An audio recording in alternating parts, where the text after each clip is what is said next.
बिस्मिल्लाहिर्रहमानिर्रहीम। अस्सलाम वालेकुम। अतीका खान के साथ वेलकम टू खान और सजाना विद अतीका। फालसे का शरबत आज हम तैयार करेंगे। गर्मी को दूर भगाता है, बहुत ही ठंडा होता है और इसके बहुत ही सारे फ़वाइद होते हैं। इसको बनाकर हम किस तरह से 3 हफ्ते से 1 महीने तक के लिए स्टोर कर सकते हैं, तो चलें बहुत ही आसान सी और सिंपल सी रेसिपी देख लेते हैं। यहाँ पर मैंने फालसे ले लिए हैं और इनको मैंने अच्छी तरह से धो लिया है और इनको आप अच्छी तरह से धो लें। धोने के बाद आपने एक अदद ब्लेंडर लेना है और इन फालसों को आप ब्लेंडर में डाल दें और थोड़ा सा पानी इसके अंदर ऐड कर दें ताकि ये इजीली ब्लेंड हो जाए। तो हम इनको अच्छी तरह से ब्लेंड कर लेंगे। ये देखें, सारे के सारे फालसे मैंने अच्छी तरह से ब्लेंड कर ली हैं। अब आपने इनको छानना है।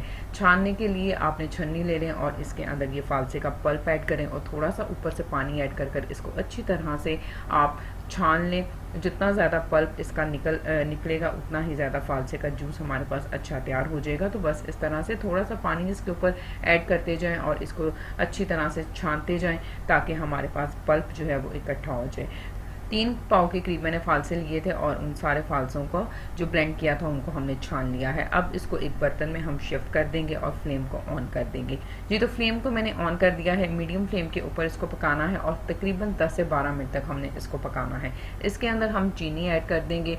1.5 कप के करीब चीनी ऐड करेंगे, लेकिन अगर आप कम इस्तेमाल करें तो 1 कप भी कर सकते हैं और अगर ज़्यादा चाहें तो अपने टेस्ट के मुताबिक आप ज़्यादा चीनी भी ऐड कर सकते हैं। हाफ टी स्पून के करीब इसके अंदर हम काला नमक ऐड कर देंगे इसके टेस्ट को मज़ीद इन्हेंस करने के लिए और इसको हम पका लेंगे। इसको पकाने से हल्का सा इसका कलर जो है वो चेंज होगा। आप चाहें तो उसके अंदर फूड कलर भी ऐड कर सकते हैं, लेकिन मैं प्रेफर करूँगी कि आप ना करें क्योंकि टेस्ट इसका बिल्कुल वैसा ही रहेगा, बिल्कुल भी ख़राब नहीं होगा। तो ये देखें जी, मैंने 12 मिनट तक इसको पका लिया है और ये काफ़ी हद तक खुश्क होकर कम भी हो गया है और ये देखिए थिक भी हो गया है। इतना ही थिक हमें चाहिए। तो अब मैं फ्लेम को ऑफ कर दूंगी। ऑफ करने के बाद इसको हमें थोड़ा ठंडा कर लेना है। ठंडा करके मैं इसको किसी जग में निकाल लूँगी।